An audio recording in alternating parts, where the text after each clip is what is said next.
There are currently more than 23,000 Manitobans with dementia, and that number is expected to grow to over 40,000 by the year 2038. With January being Alzheimer's Awareness Month, the Alzheimer Society of Manitoba is hoping to help not only bring awareness to the disease, but also end the stigma. I'm joined now by Aaron Crawford with the Alzheimer Society of Manitoba to explain. Aaron, thanks for joining me.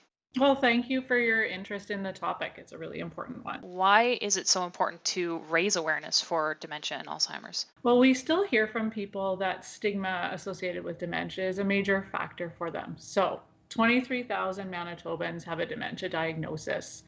With them come, on average, 2 family caregivers per person. So in the end, more than half of Manitobans are affected by dementia. And yet there's still this huge stigma attached to it. And we hear that from people all the time. You have a campaign running right now called I Live with Dementia, where people talk about their experiences living with dementia either in themselves or through somebody that they know.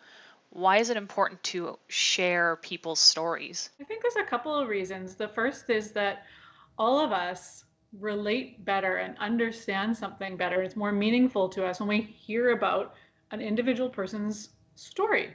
And I think the second reason why it's important is because even though there is a certain common element to dementia and the experience of dementia, it's also important that everybody understand that somebody who's diagnosed with dementia is still as different from other people with dementia as all of us are different. So they come to their dementia diagnosis with whatever family they have, whatever their career was, wherever they've grown up, whatever their neat little interests and hobbies and quirks that they've had, they have in dementia as well. And so by telling individual stories, we help to understand that individuality and the difference in those experiences. Obviously, this year's been a bit of an exception for everybody. What additional challenges have there been for families dealing with dementia due to the pandemic? The pandemic has caused huge challenges. The lack of just social interaction and getting to say hi and talk to each other and see each other and physically be together is really, really hard on people. It's really isolating.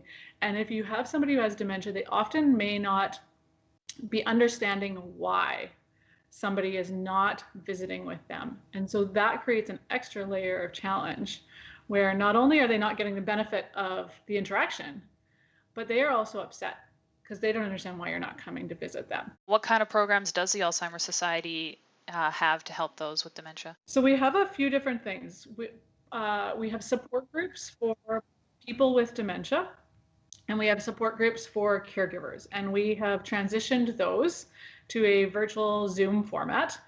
We are also offering our Minds in Motion program, which is for people with early to moderate dementia and a care partner. The idea there is that you spend part of your time doing light physical activity, exercise, that you spend some time visiting with one another, and that you do some what we call brain stimulating kind of games, whatever, geared towards people who have early to moderate dementia. And we do family education. And so that is something that we run at least monthly. And it's tips on communication. How do you communicate more effectively with someone with dementia? It's tips on daily living. It's long-term planning, things that you might need to have in place, powers of attorney and wills and that sort of thing. Our biggest program really, in terms of numbers and resources, is just our First Link client support. And that is a phone support program. And so that's actually been able to continue really essentially uninterrupted. And in fact, we've seen an increase because that is really just one-on-one phone support, resources, information, problem solving, brainstorming with caregivers and family members or with person with dementia themselves. So all of that has been able to continue. There's no question that the ability to move virtual has been a lifesaver.